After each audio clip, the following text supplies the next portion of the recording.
So it is a very unfortunate day for us and for this country in terms of what happens when people are visiting places and not for political rallies or anything. Is that today I had been invited by the MCA for Shabab, the young man Macharia Wadiai, to grace his football tournament in Shabab. So we had a very good day, the whole day from 9 in the morning all the way to around 6, when after we had ended the tournament in a very positive manner and everybody was headed home, a group of around 10 young men from Kaptembwo and the sides of Rwanda confronted me demanding that I must give them money. And I did ask, on what basis should I give you money? Then it is the only time I realized that it's the same group of young people who have confronted me twice in the past, once in the same field when we were with the CS Murkomen on these matters of the ones is going round on security matters. And then the second time again when we had the governor, we were with the governor at Nyayo Gardens. Again, after the function, they confronted me and blocked my vehicle that I cannot leave until I give them money. At first, I never thought it was going to be a serious case. But this is the notorious criminal gang that operates in Kaptembwo and Rwanda in Nakuru Town West. These are the people who have been terrorizing people. At one time, they used to harass people on this side of Nakuru Town West. But today I told them I'm not going to give you even a shilling.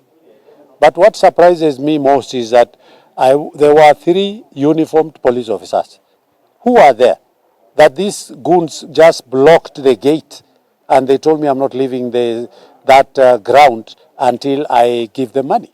And I said, I'm not going to give you even a shilling. And they told me, you will not leave this ground until you give us money.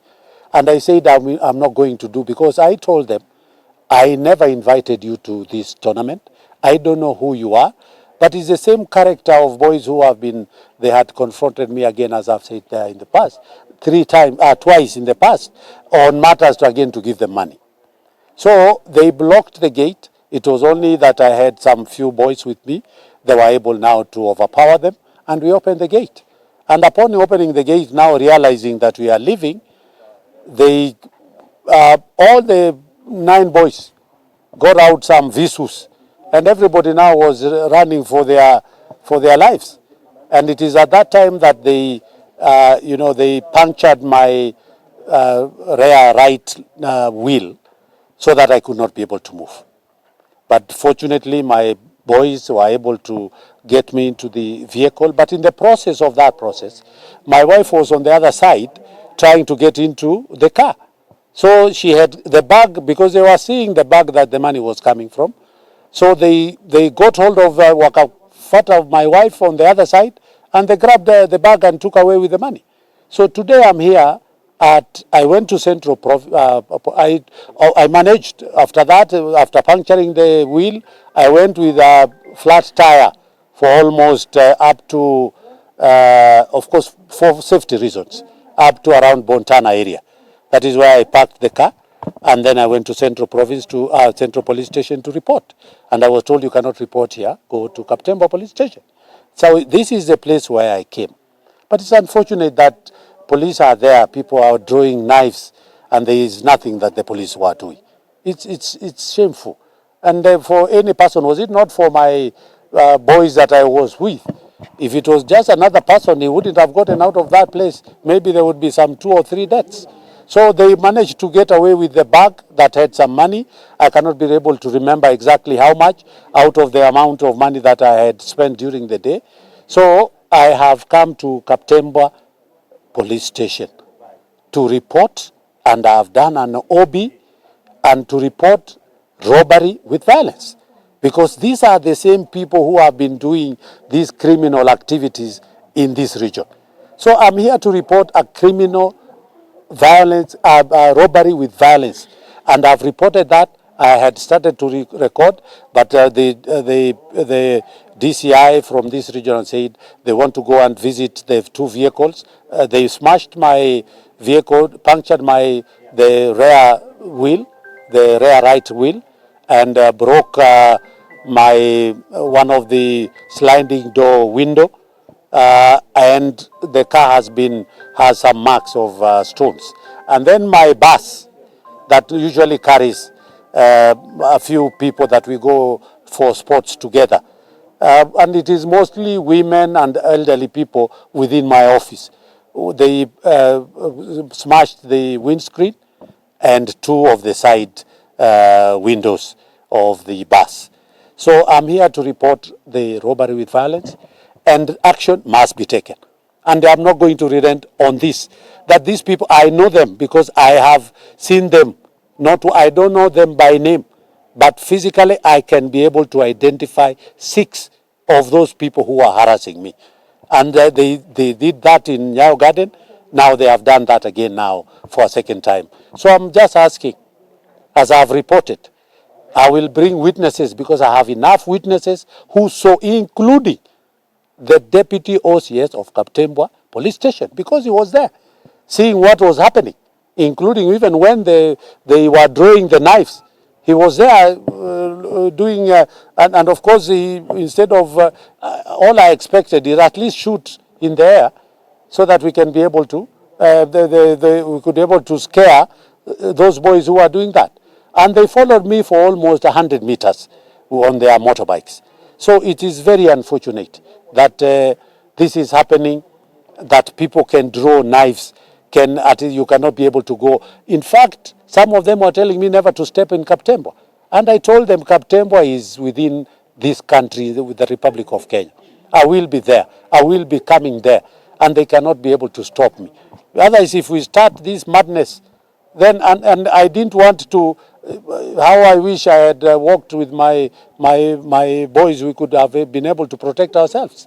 But now we had to run for our lives, to save the lives particularly of the women and the older staff in my office, whom we know. And it was very easy for them. It was very easy for them to be able to identify us because we normally walk with our tracksuits every weekend.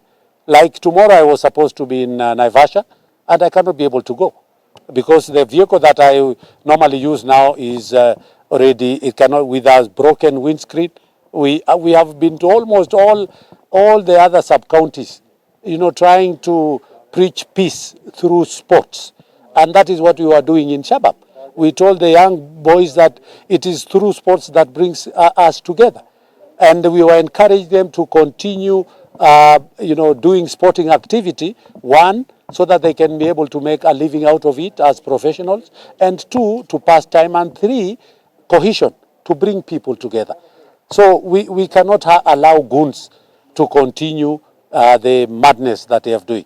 The same group, you saw them the other day whipping a gentleman, whipping and telling him to, I don't know, to pronounce, I don't know what. We cannot allow these things to continue like that.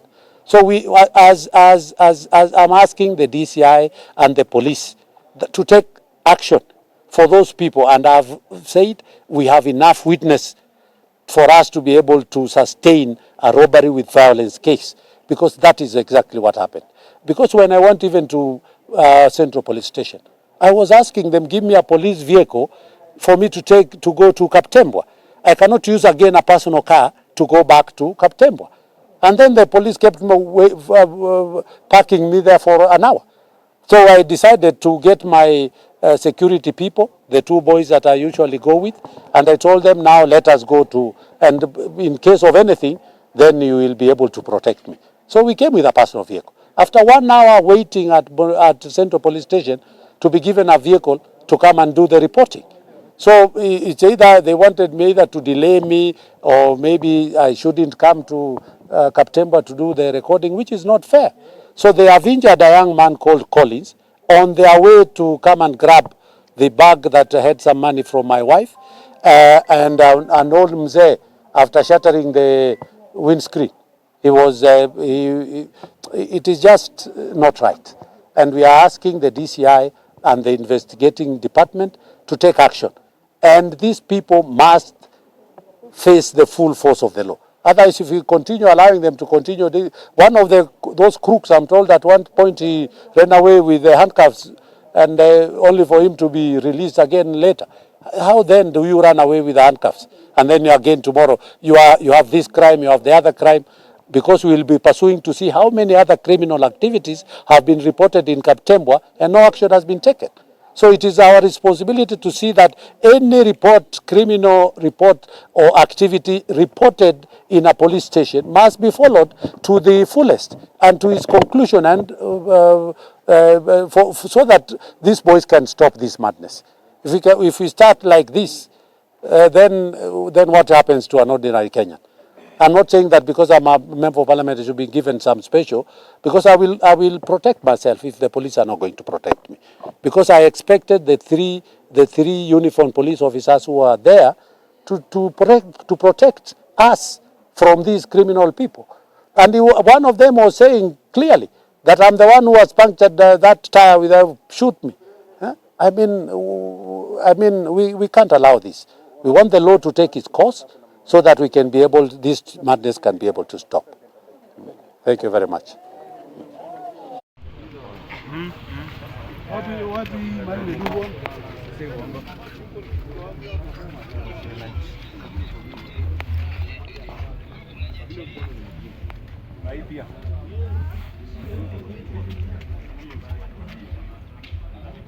Kio, ni huyu Karanja huyu. Huyu Karanja alikuja akanyonyelea hapo akashikilia hiyo kitu. Wamepigwa hii kioo ni yeye tu alizuia. Ingekuwa imeshavunjika kabisa. Alikuwa shield.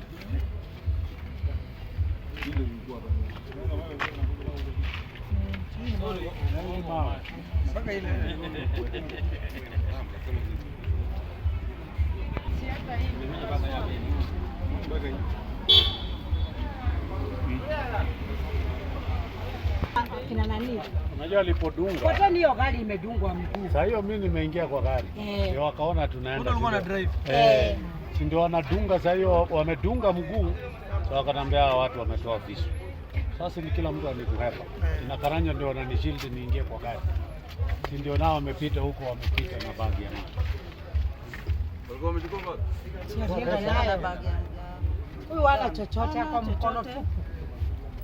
Unajua hata isipokuwa ni bagi aliachilia, yeye ndiye angeenda. Isipokuwa waliachilia bagi, yeye ndiye angeenda. Kwa hiyo kuna wale. Unajua mimi walipoanza kupiga, unajua mimi nilisimama. Unajua hivyo ndio walitufanyiaga hapa Nyayo Garden. Wakaanza kutufuata akachukua mawe, tukasimama tukashuka. Ndio watahepa. Piga, tuliwatandika hao wengine wakakuja, sasa tena ndio tukaenda. Sababu ni watu tu wamezoea tabia chafu. Sio jamaa usiwachilie. Nani? Hata si mmoja. You know what happened Duale? Mimi tulipoanza kuuliza wadia unatakaje. Tukasikizana. Si tuwapige hata sombi nyingine baada watu waende. Sasa hata tuko na dogo waje tuwapige kichwani.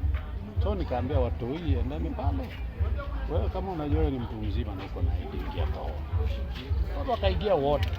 Unajua na hapo. Hata hakuna mtu aniongelesha. Simuingie nyinyi. Tukaingia kaambia funga mlango. Bado wanakataa. Hawakuingia kabisa. Wakakuja tukamaliza. Watu si wametoka wameanza. So nikasema ni watu ya huyu. Huyu akaniambia patia huyu mtu ya security pesa yao tukawapea. So mimi nikitoka nikwenda. Kutoka mambo niliwaambia, unajua nyinyi mmenizoea sana. Mlinikuta Nyayo Garden, siku ile Shabab hapa. Unajua siku ya Shabab kwanza sikuwa nawajua. Na nikawapiga 10,000. Sasa hii ya Nyayo Garden ndio kabisa huyo kijana mmoja alikwambia gari.